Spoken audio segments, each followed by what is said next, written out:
What if I told you that everything you've ever been taught about prayer might be completely backwards?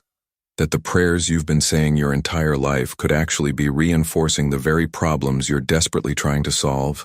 I know that sounds shocking, perhaps even controversial. But stay with me here, because what you're about to discover has the power to completely transform how you approach every challenge in your life. For years, Smith Wigglesworth kept a secret. This man, known throughout history for his extraordinary healings and miraculous demonstrations of faith, possessed a prayer technique so revolutionary, so radically different from conventional Christian practice, that he hesitated before teaching it publicly. Why? Because it challenged everything people believed about how prayer works. It went against centuries of religious tradition. And yet, the results were undeniable. Financial crises dissolved overnight. Marriages on the brink of divorce experienced complete restoration. Physical ailments that doctors couldn't explain simply vanished. Lives that seemed destined for failure suddenly transformed into stories of triumph. But here's what most people don't understand, and this is crucial. This prayer technique doesn't involve asking God for anything. It doesn't require you to plead, beg, or bargain with the divine. In fact, if you're doing any of those things, you're actually working against the very principle that makes this method so powerful. Has this ever happened to you? You pray and pray about a problem, describing it in detail to God, asking Him to fix it, to change it, to make it better, and yet nothing seems to shift. You might even feel like your prayers are hitting the ceiling, bouncing back without reaching heaven at all. But before we dive deeper into this life-changing revelation, please hit the like button and let me know where in the world you're watching from today. It's always fascinating seeing who's joining us from around the world. And if you haven't already, make sure to hit that subscribe button and turn on the notification bell so you don't miss any of our future videos. Now, what Wigglesworth discovered changes everything. He called it the prayer of recognition, and it operates on a principle that most Christians have never even considered. Instead of asking God to change your circumstances, you're doing something entirely different. You're recognizing something that already exists right now, in this very moment, even while the problem appears to be real and overwhelming in your physical experience. This isn't positive thinking. This isn't just declaring affirmations or speaking things into existence. This is something far more profound, something that operates at the level of consciousness itself. Think about this for a moment. What if the problem you're facing isn't actually the real problem? What if the true issue is your perception, your consciousness, your way of seeing the situation? What you're about to discover might surprise you, because this technique doesn't focus on the problem at all. It shifts your entire awareness to recognize God's perfection that's already present, already established, already complete. Let me give you the exact technique that Wigglesworth taught, because this is where the real transformation begins. When you're facing any challenge, any obstacle, any situation that seems overwhelming, you speak these words with absolute inner conviction. God's perfect solution is already here. I recognize divine order operating now. This situation is resolved in God's infinite wisdom. Now I need you to understand something critical here. The power doesn't come from the words themselves. You could repeat these words 1,000 times like a mantra and see no results whatsoever if you're missing the key ingredient. The real power lies in the recognition that shifts your consciousness. It's that moment when something clicks inside you, when you genuinely perceive the truth behind what you're declaring, rather than just hoping it might be true. This isn't an overnight journey. This practice typically requires consistent application over weeks or months to fully integrate into your daily life and your entire way of being. But here's what makes it so different from everything else you've tried. Most people approach prayer like they're filing a complaint with the universe. They describe their problems in vivid detail to God, listing everything that's wrong, everything that hurts, everything that needs fixing. And with every word, with every detailed description, they're actually feeding energy into the very circumstances they're trying to escape. Has this ever been your experience? You spend 30 minutes in prayer outlining your financial crisis, your relationship breakdown, your health struggles, and somehow you feel even more burdened when you finish? That's because you've just spent 30 minutes training your consciousness to see problems. You've reinforced the reality of lack, separation, and limitation. Wigglesworth discovered that this mental activity is precisely what keeps problems alive and thriving in our experience. The prayer of recognition does something radically different. It stops this destructive mental pattern completely. Instead of rehearsing what's wrong, you're aligning your consciousness with what's already true in spiritual reality. You're stepping out of problem consciousness and into solution consciousness. This is a fundamental shift in perception, a complete transformation of your inner landscape. Think about it this way. When you're trapped in problem consciousness, you're constantly looking at what's missing, what's broken, what needs to change. Your entire focus becomes the obstacle. But when you shift into solution consciousness through recognition, you're seeing from an entirely different dimension. You're perceiving the divine order that exists beyond physical appearances. You're tapping into a hidden truth that's been there all along, waiting for you to acknowledge it. This isn't about denying reality or pretending problems don't exist. It's about recognizing a deeper reality that supersedes temporary circumstances. If you're serious about transforming your spiritual understanding and want more content like this that goes beyond surface-level teachings, make sure to subscribe to the channel. I'm committed to bringing you deep, practical wisdom that actually changes lives. Now, I want to go even deeper into this concept because understanding the mechanics of consciousness is what makes this technique truly effective. When Wigglesworth taught this method, he emphasized that we're not trying to convince God of anything. God doesn't need our arguments or explanations. What needs to change is our own awareness, our own inner vision. And this is where most people miss the profound impact of what's actually happening during this practice. Write in the comments, "I'm ready for this shift," if you're feeling the truth of what we're exploring here. Here's something fascinating that you need to understand about timing, because this is where many people stumble and give up right before their breakthrough. The consciousness shift itself can happen immediately. In fact, some people experience it in an instant, like waking up from a dream. That sudden clarity, that moment of recognition where everything just clicks and you see the situation from a completely different perspective. But the outer manifestation, the physical evidence of that inner transformation, usually unfolds gradually. Some practitioners see tangible changes within days. Their circumstances begin shifting. Opportunities appear.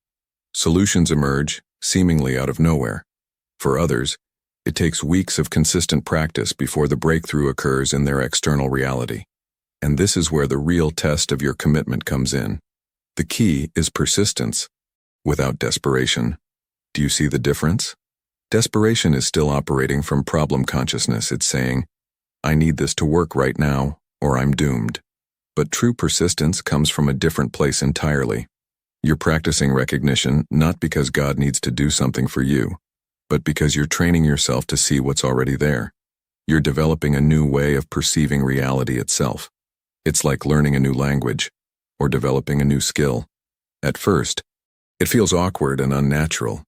You have to consciously remind yourself to shift your thinking.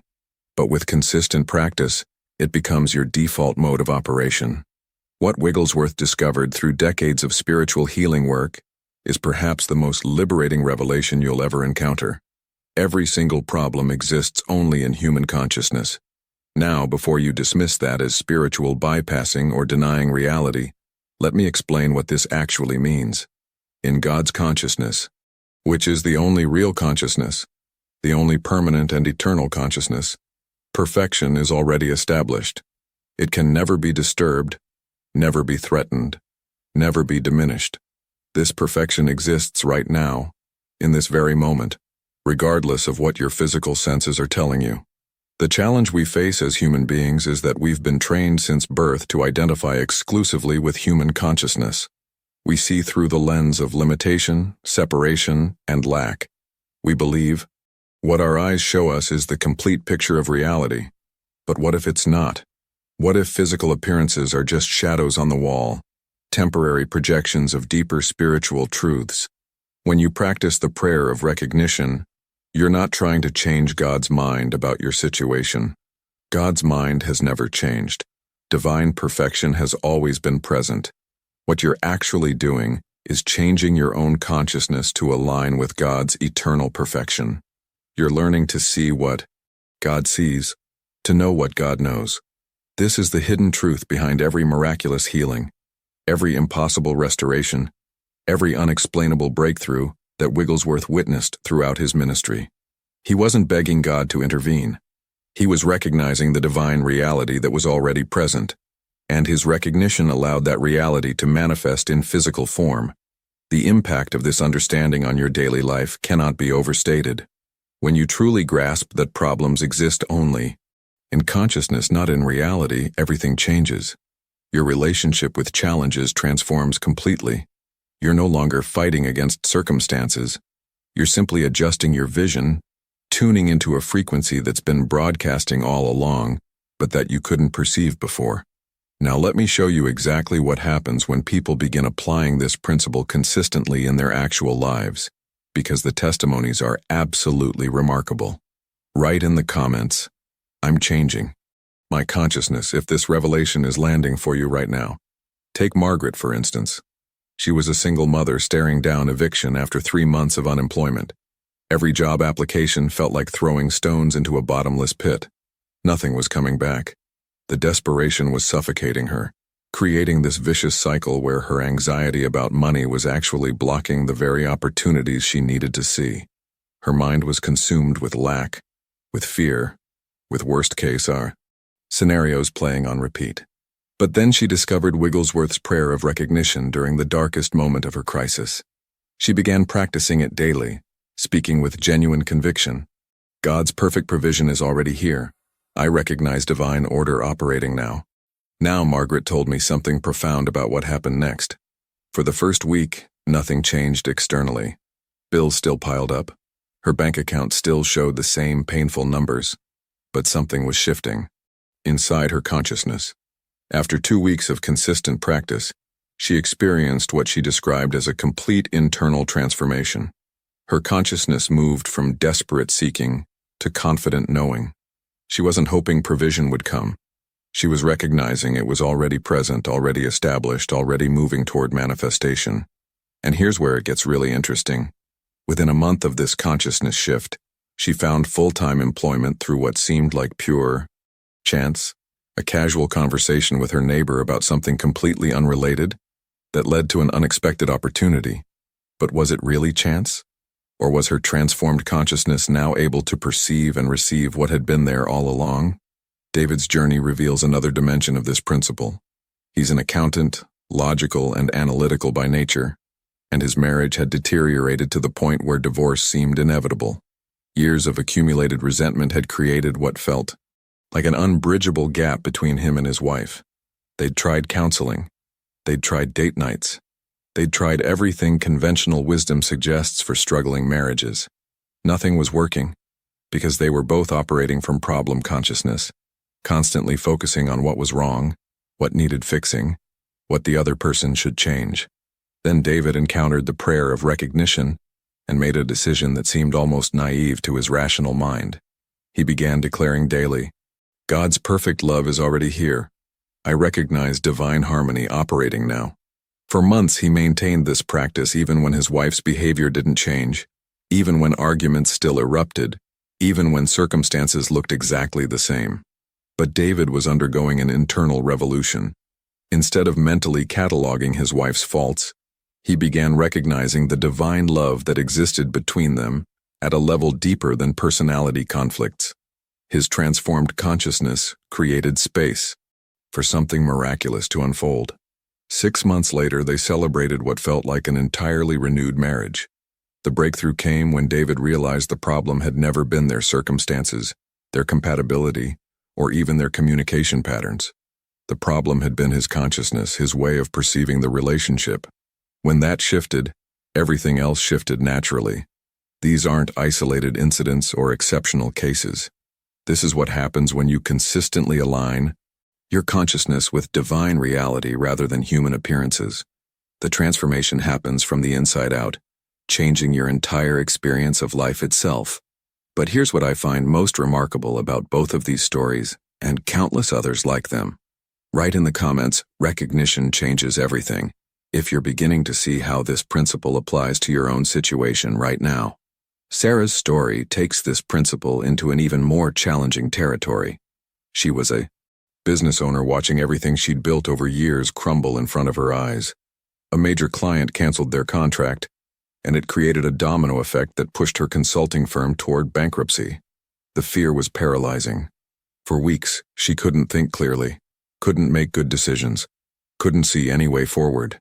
Her mind was trapped in disaster consciousness, running endless scenarios of failure and loss. When she began practicing recognition prayer regarding her crisis, something fascinating happened. The first month was an absolute battle. Doubt fought against faith with every declaration she made. Part of her mind kept saying, "This is foolish. You need to face reality. You need to panic and scramble and figure something out right now." But she persisted with the recognition. God's perfect solution is already here. I recognize divine order operating now. And gradually, almost imperceptibly at first, her perspective began to shift. She stopped seeing disaster and started recognizing opportunity. What had seemed like the end was actually a doorway to something new.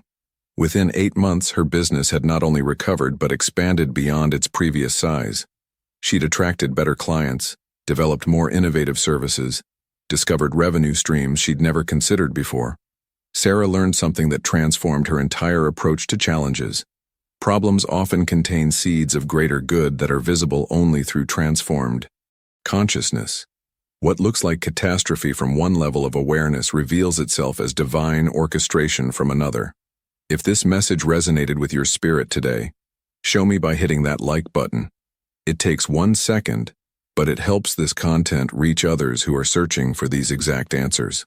Now, I want to go even deeper into the mechanics of how this actually works because Wigglesworth didn't stop with just the prayer of recognition. He developed a second technique that addresses something most people never consider. He called it spiritual treatment, and it operates on a principle that completely revolutionizes how you approach any difficulty. Instead of treating the problem itself, you're treating the false belief that creates the problem. Think about this for a moment. Every single problem you face has a corresponding false belief supporting it, like scaffolding holding up a building. Financial lack doesn't exist in a vacuum. It comes from believing in limitation, from accepting scarcity as ultimate reality. Relationship conflict doesn't just happen randomly. It emerges from believing in separation, from seeing yourself as fundamentally disconnected from others. Health challenges, career obstacles, family struggles, all of them are built on foundations of false beliefs about who you are and how reality actually works. The spiritual treatment process is brilliantly simple, yet profoundly effective. You identify the false belief first. What lie are you believing that makes this problem seem real and permanent? Then you consciously reject it. You don't fight it or argue with it. You simply recognize it has no power, no truth, no authority over your experience. And finally, you recognize the spiritual truth that replaces it. For financial challenges, you recognize abundance as God's very nature. For relationship problems, you recognize divine love and unity as the only reality. For health issues, you recognize perfection as your true, spiritual identity. This isn't just positive thinking with religious language attached to it. This is addressing the root cause rather than endlessly managing symptoms. Wigglesworth discovered that when you uproot the false belief, the problem loses its foundation and collapses naturally. But here's what makes this technique so powerful when combined with the prayer of recognition. Write in the comments, "I'm treating the belief." If you're recognizing the false beliefs you've been unconsciously accepting in your own life, you're addressing both the surface symptom and the underlying cause simultaneously, creating a complete transformation at every level of consciousness. But there's a third technique that Wigglesworth taught, and this one might be the hardest for many people to accept because it goes against everything our culture teaches us about success and achievement. He called it the grace method, and it addresses what he identified as the human effort trap. Most of us have been conditioned since childhood to believe that problems get solved through sheer personal will and intense struggle. We think if we just work harder, push more, fight longer, eventually we'll break through to the solution.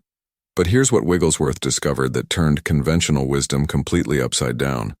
This approach of constant striving and personal effort actually blocks the very help we're seeking. It's like trying to hear someone whisper while you're shouting at the top of your lungs. Divine intelligence is always providing solutions, always offering guidance, always orchestrating circumstances in your favor. But your frantic human effort creates so much noise that you can't perceive what's being offered. The grace method involves a radical decision to step back from personal effort and allow divine intelligence to work through you, rather than trying to force outcomes through your limited human thinking. After using the prayer of recognition, you add this declaration: I step back from human effort. Divine intelligence is providing the perfect solution. I am open and receptive to guidance. Then you do something that feels completely counterintuitive. You wait. You listen. You remain alert but not anxious, expectant but not demanding. And here's what happens when you create this space of receptivity. Ideas come that you couldn't have thought of on your own. Opportunities appear from unexpected directions. People show up at exactly the right moment with exactly what you need. Solutions emerge that are far more elegant and effective than anything your struggling mind could have manufactured. This doesn't mean you become passive or stop taking action. It means your actions become inspired rather than desperate, flowing from divine guidance rather than human fear. The transformation in how you approach challenges is absolutely remarkable. Instead of exhausting yourself through constant striving, you're tapping into an intelligence that's infinitely greater than your own. But let me be honest with you about something that every person faces when learning these techniques. Your logical mind is going to rebel. It's going to fight against recognizing perfection while you're still experiencing problems. This mental resistance is completely normal, and Wigglesworth had profound insight into how to handle it. He taught something that might shock you at first. Doubt is actually a form of prayer.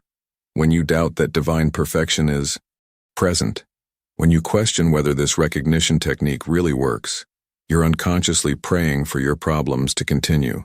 You're reinforcing problem consciousness through your skepticism. But here's the beautiful solution he offered. You don't fight the doubt. You don't feel guilty about it. You simply recognize it as impersonal mental activity that has absolutely no power over spiritual truth. Doubt is just thought patterns, mental habits you've developed over years of problem-focused thinking. It's not who you are, and it has no authority to determine your reality. The technique is elegantly simple. When doubt arises, you observe it without judgment, recognize it as temporary mental noise, then gently return to your recognition prayer with renewed understanding. This process of working with doubt, rather than against it, gradually weakens its hold on your consciousness. Write in the comments, grace over effort, if you're feeling the relief of releasing that constant struggle and opening to divine intelligence instead. What often happens, though, is that people encounter these techniques during emotional storms when fear, anger, or grief are completely overwhelming their consciousness. In those moments, trying to leap directly from emotional chaos to recognition of divine perfection can feel absolutely impossible. Your entire being is consumed by the feeling, and the gap between where you are and where you're trying to go seems insurmountable. This is where Wigglesworth's wisdom becomes truly practical and accessible. He created what he called the stepping stone technique specifically for these intense moments when you can't make that giant leap in one bound. Instead of forcing yourself from panic to peace in a single jump, you take intermediate steps that gradually elevate your consciousness to a place where recognition becomes natural. You start by acknowledging something profoundly liberating. The emotion you're experiencing isn't your true identity. You speak to yourself with gentle but firm clarity. I am not this fear. I am not this anger. I am not this grief. These feelings are real, yes, but they're temporary experiences passing through your consciousness like clouds moving across the sky. They're not the sky itself. They're not who you fundamentally are. Once you've created that crucial separation between your true self and the emotional storm, you take the next step by recognizing what you actually are. I am God's beloved child, eternally safe and loved. This progression might seem simple, but it's psychologically and spiritually brilliant. You're not denying the emotion or suppressing it. You're putting it in its proper context and reconnecting with your deeper identity. From this elevated consciousness, the prayer of recognition becomes accessible again. You can genuinely declare divine perfection is present because you're no longer completely identified with the problem. The stepping stone technique. prevents what many people experience as spiritual bypassing, where you're trying to use positive declarations to avoid feeling legitimate emotions. This approach honors your human experience while guiding you back to your spiritual truth.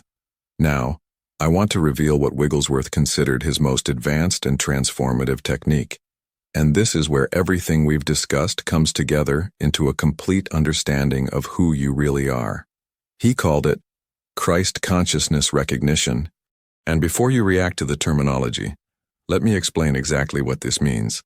This isn't about claiming to be Jesus or adopting some kind of spiritual superiority. It's recognizing that the Christ consciousness that Jesus expressed, that divine awareness, that perfect union with God, is actually the true identity of every single person. Not Jesus, the historical man, but the consciousness he demonstrated, the awareness of divine sonship he lived from. The practice involves a declaration that might feel audacious at first but becomes increasingly natural as you understand its truth. The same Christ consciousness that Jesus expressed is my true identity right now. I am the beloved child in whom God is well pleased. Divine love, wisdom, and power expressed naturally through me. This recognition goes beyond solving individual problems. It establishes your permanent identification with your spiritual nature, rather than your temporary human personality. When you live from this awareness, consistently, problems don't just get solved.